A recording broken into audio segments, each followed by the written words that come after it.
नमस्कार. जीवन संदेश यातला सर्वात महत्त्वाचा अतिशय मार्मिक विषय मी तुम्हाला सांगणार आहे. अंतरीचा दीप.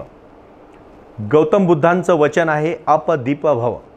महावीरांनी सांगितलं स्वतःमध्ये बघा आणि समाजाने तर सांगितलेलंच आहे की आत्म म्हणजे म्हणतात जया अंगी मोठे पण तयातना कठीण, पण त्याच्यापुढं पहा, बोले तैसा चाले तयाची वंदावी पावले. ही झाली सगळी सुभाषितं. आता अंतरीचा दीप काय हो?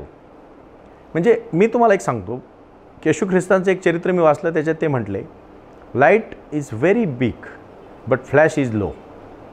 म्हणजे अंतर्मनाची लाईट ही फ्लॅशवर बाहेर पडते. समाजाच्या जीवनामध्ये आपण कसं वागतो, माणूस एकटा असल्यावर जसा वागतो ना, ते त्याचा खरा धर्म आहे. नाही तर समाजापुढं सोळे आणायचे, चांगलं वागायचं आणि घरात गेल्यावर शिवाय द्यायच्या, उपयोग काय?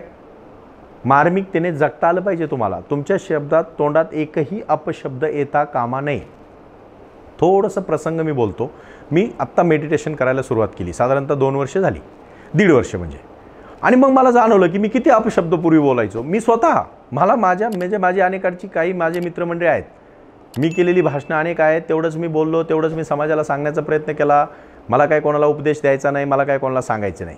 माझे कामं करून जे मला वेळ मिळतो ते समाजासाठी मी उमलत जातो, समाजासाठी फुलत जातो, फुलल्यानंतर भरतो, भरल्यानंतर मांडतो, मांडल्यानंतर वाटतो. ज्याला जे घ्यायचं त्याने घ्यावं, ज्याला नाही घ्यायचं त्याला आग्रह नाही. पण एक लक्षात ठेवा बाबांनो, स्वानुभवातून आलेला प्रसंग मी तुम्हाला या ठिकाणी सांगतो. अपदीप भव बुद्धांनी सांगितलेलं आहे, स्वतःचा दिवा पेटवा, तो कधी झाकून देऊ नका. समाजाप्रती तुम्ही चिंतन करा, मनन करा, अवश्य विचार करा, पण एक गोष्ट लक्षात ठेवा, अंतरीचा भाव अंतरी ठावं. आपल्या मनात आपण कसे आहेत तसेच आपण समाजात वागलो पाहिजे. आणि आपल्या मनात आपल्याला जर आदर्श वागायचा असेल तर आपला आत्मा आणि परमात्मा याची एक सांगड झाली पाहिजे. आणि म्हणून आत्म्याच्या प्रती आपण लीन झालो पाहिजे. अंतर्मनाचा आवाज कधीच दाबला नाही पाहिजे. पण तो कोणाला ऐकू येईन? तो तुम्ही मला सांगा, काम, क्रोध, मद, मत्सर, लोभ, अहंकार या षड्विकाराने ग्रासलेल्या माणसाला कधी दिसेल का? मोहाच्या पाशात जाणाऱ्या माणसाला तुम्ही काय ज्ञान देणार आहे? आणि म्हणून भगवंतांनी सांगितलेली गोष्ट मी तुम्हाला सांगतो. त्याने सर्व जगाची, पृथ्वीची, विश्वाची निर्मिती केली. आणि देवाला प्रश्न पडला, आता मी कुठं थांबू? तर त्याने ब्रह्मदेवाला विचारलं, म्हणजे मी हिमालयात जातो. ब्रह्मदेव म्हणले, हिमालयात जाऊ नको, माणूस लगेच तिथे पोहोचेल.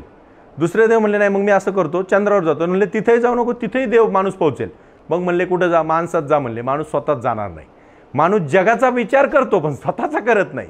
आणि म्हणून असं म्हणतात, तुकारामांचा अभंग मला या ठिकाणी सांगावा असं वाटतो, देव शोधण्यासी गेलो आणि देवची होऊन ठालो.